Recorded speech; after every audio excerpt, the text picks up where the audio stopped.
Hello, and welcome to Non-Lethal Patriot Gunpowder Missiles Incorporated.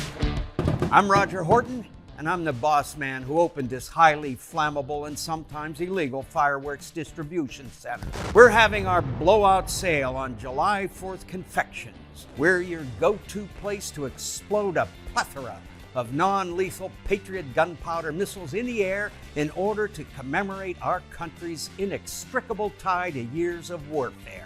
Don't tell me that bombs bursting in air part of the national anthem is just a coincidence, because it's not. I made sure they put that in there when Francis Scott Key wrote the Star-Spangled Flag poem that we all know and love. This way, no matter what wars happen between our war for independence and now, we can always celebrate by buying as many non-lethal Patriot gunpowder missiles as possible. One swig of the old good stuff, and you'll be singing your national anthem loud and proud, as is tradition.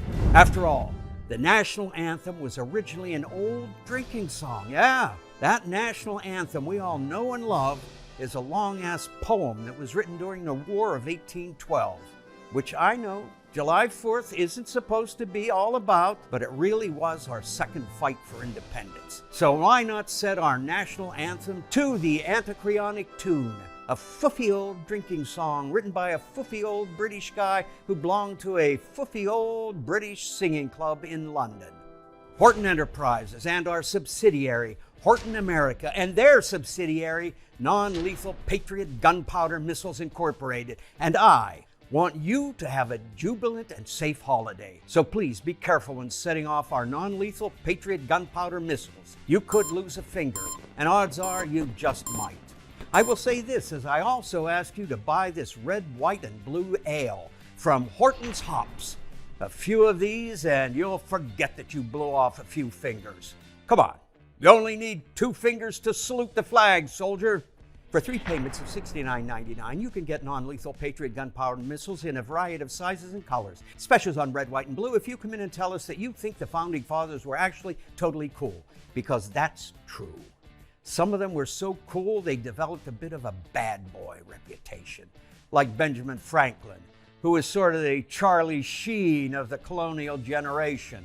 The people who declared independence and wrote the Declaration had to be on one in order to say screw you to the tyrant King George. In a weird way, our proclamation of independence for some, but not all, has sort of usurped the summer. Yeah, we all know Hot Roger Summer is a thing, but do you remember Hot Powdered Wig White Guy Summer?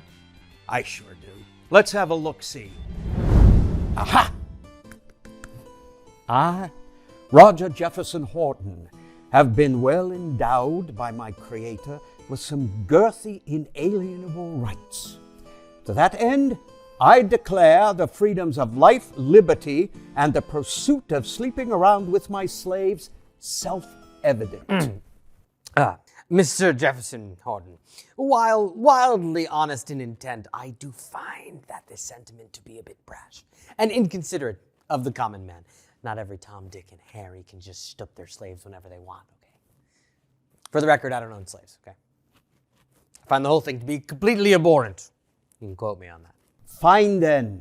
All men are created equal. Let's start with that. And free the slaves? Yes! No. Second thought, no.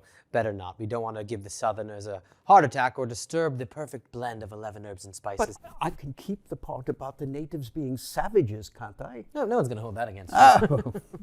All right. We declare independence today, July 2nd, 1776, a day that we will celebrate forever as the day of American freedom from British rule. Huzzah! Huzzah! All right, everyone, come over here and sign this thing. My hand is getting a fucking cramp here.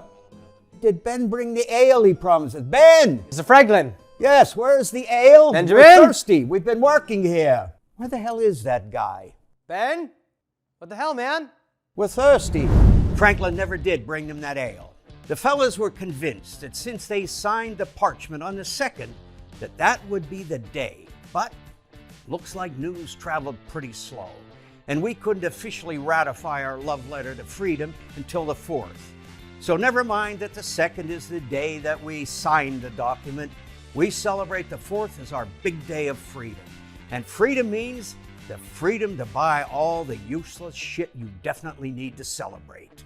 Seriously, July 4th or Independence Day can be immortalized on my red, white, and blue Horton Hops America beer cans. And when selling you a sophisticated hobo fire to grill your tubed pre-cooked nitrate snacks. But don't worry about that. Instead, have a burger, throw a frisbee, and soak up the summer. And do a 10-gun salute to independence. Summer is nothing without America. In fact, the most American things happen all summer long. Like baseball and ice cream. Fries taste better when enjoyed at a ball game. Life is sweeter when the good humor man comes jingling down the street. You have the 4th of July to thank for that. A holiday in the middle of the summer that somehow has given the great people of this country an allowance to blow off some digits in celebration of freedom from monarchy, which is, after all, actually kind of a big deal. So go strap 17 hot dogs to a Roman candle and send that thing sky high. What are you waiting for? I've been Roger.